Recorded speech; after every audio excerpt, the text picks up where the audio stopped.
Hello everyone, welcome to Sprint UPSC.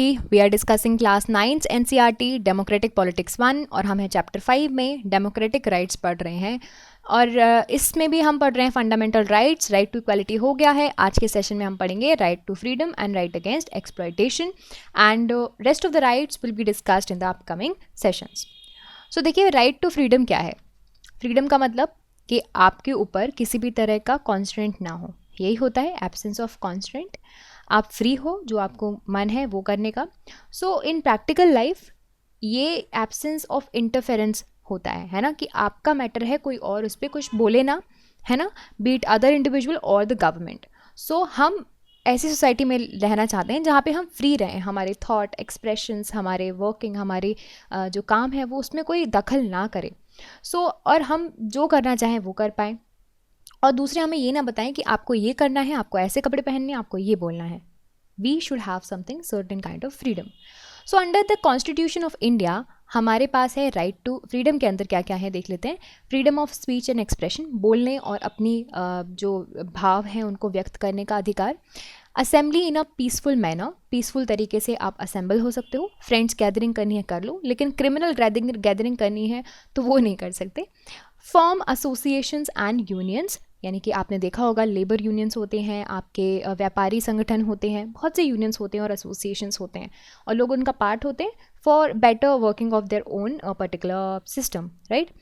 And move freely through out the country, आपको restriction नहीं होगी. भारत की किसी भी बाउंड्री में आराम से फ्रीली मूव कीजिए, जहाँ रहना है वहाँ रहिए, जहाँ जाना है जहाँ घूमना है कोई रिस्ट्रिक्शंस नहीं होगी. Reside in any part of the country, आप भारत देश में किसी भी पार्ट में रह सकते हैं. बहुत से आपसे लोग आप लोग होंगे जो दूसरे स्टेट्स में जॉब करने जाते हैं, तो आपको कोई रेस्ट्रिक्शन है नहीं है. प्रैक्टिस एनी प्रोफेशन, यानी कि आपका जो मन करे, आपकी कैलिबर कैपेसिटी मन के हिसाब से वो प्रोफेशन आप कैरी आउट करो. जो ऑक्यूपेशन करना है करो, ट्रेड करना है करो. ये मैटर नहीं करेगा कि आप मेल हो फीमेल हो, चाहे ए रिलीजन से बिलोंग करते हो चाहे बी रिलीजन से बिलोंग करते हो. It totally up to your decision कि आपको क्या करना है. These are the freedom. So हर एक सिटीजन के पास ये राइट टू फ्रीडम है, यानी कि you can not exercise freedom in such a manner that violates others right to freedom as well. यानी कि देखिए, सपोज आपके पास राइट टू फ्रीडम है लेकिन आप उस तरीके से उसको एक्सरसाइज करेंगे, इनफैक्ट ना ही सिर्फ right to freedom, any of the right you will do in certain manner that दूसरे का जो राइट है वो इन्फ्रिंज ना हो, क्योंकि ये सबको अवेलेबल है. It is available to all, not only to you.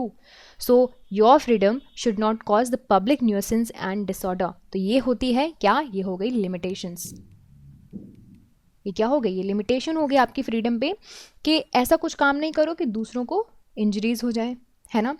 Freedom इसी वजह से लिमिटेशंस हैं, यानी कि आपको अनलिमिटेड फ्रीडम नहीं दी गई है. यानी कि इसका मतलब ये नहीं है कि आपको जो मन चाहे आप वो करें, ऐसा काम ना करें जिससे दूसरों को हार्म हो. यही होते हैं लिमिटेशंस और इनको टेक्निकली बोलते हैं reasonable restrictions. These are the reasonable restrictions on your right to freedom, है ना. और ये गवर्नमेंट इम्पोज करेगी किस पर्पज से, for the larger interest of society. So freedom of speech and expression के बारे में जानते हैं. ये it is one of the very most essential feature of democracy. Democracy का एसेंशियल फीचर है, यानी कि आपने डेमोक्रेसी में लोगों के हाथ में पावर तो दे दी लेकिन उनको बोलने का अधिकार और एक्सप्रेस करने का अधिकार नहीं दिया, तो डेमोक्रेसी किस काम की. हमारी आइडियाज़, हमारी पर्सनालिटीज़ डेवलप करते हैं, ना ही सिर्फ हमारा फ्री कम्युनिकेट करना बट ऑल्सो हम दूसरे से किस तरह से दूसरे के बारे में सोच सकते हैं और उनसे कंटेक्ट कर सकते हैं, वो भी बहुत मैटर करता है.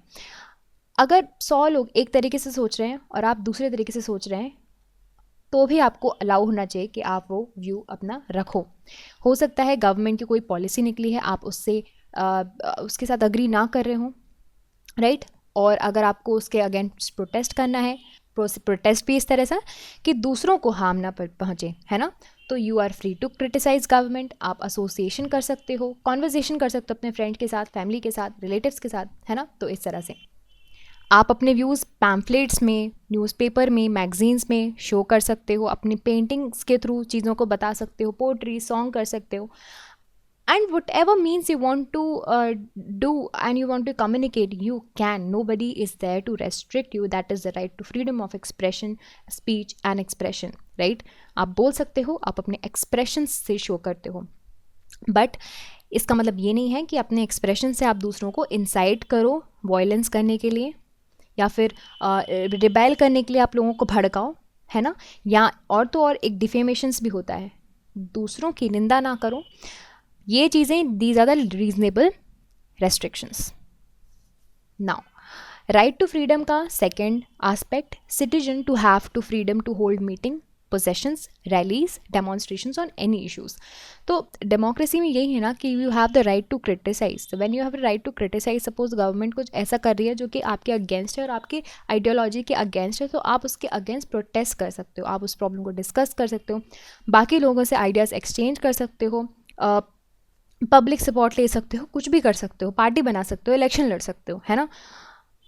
बट ये बात है कि ये जो मीटिंग होनी चाहिए वो पीसफुल मैनर में होनी चाहिए, दूसरों को डिसऑर्डर ना क्रिएट करे, दूसरों को प्रॉब्लम ना बनाए, पब्लिक डिसऑर्डर ना क्रिएट करे, पीस ऑफ सोसाइटी को ब्रीच ना हो, एंड जो भी लोग उस एक्टिविटी में पार्टिसिपेट कर रहे हैं वो किसी भी तरह का वेपन ना रखें। अगर एसोसिएशन कर रहे हैं, फॉर एग्जांपल फैक्ट्री के वर्कर्स हैं, है ना, वर्कर यूनियन अपने प्रमोशन इंटरेस्ट के लिए, अपने प्रमोशन के लिए उन्होंने कुछ एक एसोसिएशन किया, एंड हो सकता है कि some people in the town एक साथ आके एसोसिएशन करके बोल रहे हैं, एक कैंपेन चला रहे हैं करप्शन के अगेंस्ट या फिर वाटर पोल्यूशन के अगेंस्ट, है ना? तो इस तरह से एसोसिएशन अलाउड है, but so as far as you are not harming others, that is fine. अब और क्या है, हम किसी भी पार्ट में, भारत के किसी भी पार्ट में हम ट्रैवल कर सकते हैं, हम किसी भी पार्ट में रह सकते हैं, सेटल हो सकते हैं किसी भी पार्ट में कंट्री के। सो let us say a person who belongs to the state of Assam, उसको बिजनेस करना है हैदराबाद में, ठीक है, उसका कनेक्शन नहीं है सिटी में और उसके पहले उसने देखा भी नहीं है, बट वो इंडियन सिटीजन है, तो उसके पास राइट है कि वो वहाँ पे बेस करे, अपने आप का बेस, अपना बेस सेट वहाँ पे करे।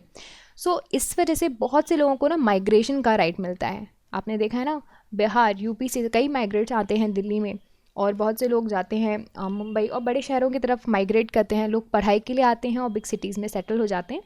सो यही रीज़न है कि poorer region of the countries is to prosperous region of the country और big region of the country people migrate.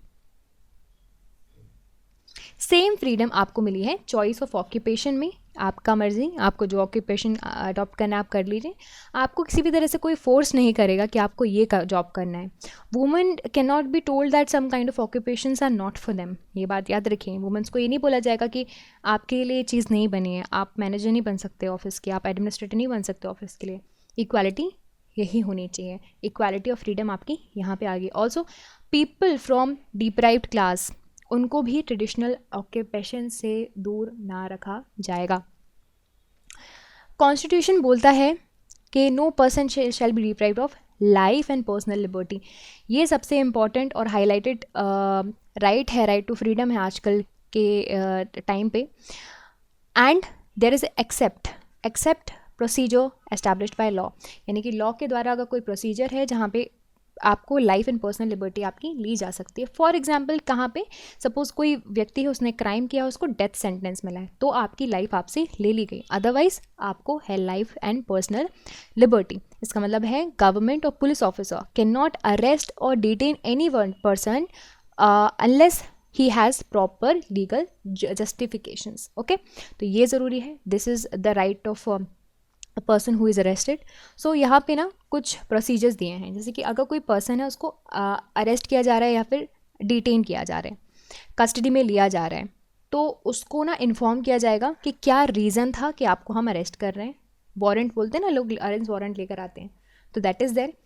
और जब उसको अरेस्ट कर लिया गया है, उसको नियरेस्ट मैजिस्ट्रेट के पास विद इन 24 आवर्स ले जाना पड़ेगा। This is the most important thing, आपका यूपीएससी क्वेश्चन भी पूछता है यहाँ से। And that person has right to consult with the lawyer of his or her choice, ठीक है, और अपने डिफेंस के लिए लॉयर कर सकता है।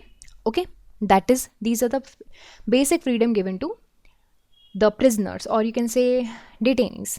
Now the other right is right against exploitation.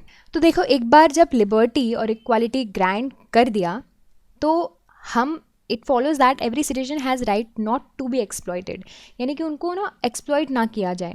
सो इसी वजह से कॉन्स्टिट्यूशन मेकर को लगा कि ये लिखना ज़रूरी है, एक प्रोविज़न बनाना ज़रूरी है कि एक्सप्लॉयटेशन ना हो वीकर सेक्शन का सोसाइटी के लिए, है ना. क्योंकि देखो हमारे यहाँ बहुत सारे सोशल इविल्स चल रहे थे, है ना, और वो सोशल इविल्स जो थे वो हमारी सोसाइटी को कहीं ना कहीं बहुत ज़्यादा डिग्रेड कर रहे थे. सो इसी वजह से ये सब स्पेसिफिक इविल्स मेंशन किए गए एंड उनको डिक्लेयर किया गया इलीगल. पहला, constitution prohibits trafficking in human beings. Human trafficking prohibited है. Buying and selling of human beings, women, ये सारे गलत पर्पज से ये सारी चीज़ें अलाउड नहीं है. दूसरी बात, कॉन्स्टिट्यूशन प्रोहिबिट फोर्स लेबर और बैगर इन एनी फॉर्म. देखो हमारे यहाँ पहले क्या चलता था, पहले चलता था वो स्लेवरी वाला सिस्टम कि फोर्स लेबर, ज़मींदारों के यहाँ सालों सालों से उनकी पीढ़ियाँ काम कर रही हैं, फोर्सफुली काम कर रही हैं. सो ये इस तरह का सिस्टम क्या है वो भी प्रोहिबिट किया गया. ओके, ऑल्सो ये जो बैगर की जो प्रैक्टिस है, इसमें क्या है, master was free to charge और at nominal remuneration. He was free, master के ऊपर था उसको रेम्यूनरेशन देना है नहीं देना है, उसको टोटली एक्सप्लॉइट किया करता था. तो ये बॉन्डेड लेबर वाला प्रैक्टिस भी हुआ करता था, जैसा मैंने आपको भी बताया कि लाइफ लॉन्ग बेसिस पे वो उनके स्लेव बन जाते थे. तो ये सब प्रोहिबिटेड है. And the third one, child labour, ये भी प्रोहिबिटेड है. कोई भी child, no one can employ child below the age of 14 किसी भी disaster, mine, factories, hazardous work में 14 से कम उम्र वाले बच्चों को आप नहीं रख सकते, जैसे कि रेलवे, स्पोर्ट्स में कहीं पर भी नहीं रख सकते. एंड ये जो है ये प्रोहिबिट करता है बच्चों को इंडस्ट्रीज़ में, जैसे beedi making, fire crackers, matches, printing, dyeing, ये सारी जो फैक्ट्रीज़ हैं इनमें बच्चों को प्रोहिबिट करता है, चाइल्ड लेबर को प्रोहिबिट करता है. ये जो राइट था वो और ज़्यादा स्ट्रॉन्ग होता गया, right against exploitation and specially दो चिल्ड्रन का जो राइट है वो और ज़्यादा स्ट्रॉन्ग हो गया जब राइट टू एजुकेशन आया.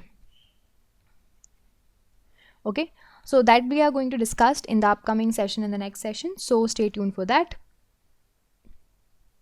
I hope you like this video, and if you like this video you can subscribe to the YouTube channel for more videos and updates, and also you can download the Sprint UPSC app to practice book chapter and topic wise. Remember candidates, just reading books or watching videos are not going to help you out unless you practice thoroughly. So identify your mistakes and work to improve your performance, and Sprint UPSC is a perfect app to do all of this. अगर आपको ये video पसंद आया हो तो हमारे YouTube channel को subscribe कीजिए और वीडियोज़ एंड अपडेट्स के लिए साथ ही साथ डाउनलोड कीजिए Sprint UPSC ऐप. यहाँ पर आप अपनी बुक प्रैक्टिस कर सकते हैं चैप्टर एंड टॉपिक वाइज. याद रखिए, अगर आप सिर्फ बुक पढ़ेंगे और वीडियोज़ देखेंगे तो उससे मदद नहीं मिलेगी जब तक आप अच्छे से प्रैक्टिस नहीं करोगे. सो अपनी मिस्टेक्स को जानिए एंड परफॉर्मेंस को इम्प्रूव कीजिए, और स्प्रिंट टू यूपीएससी इसके लिए बेस्ट प्लेटफॉर्म है. So I will see you in the next video. Thank you so much.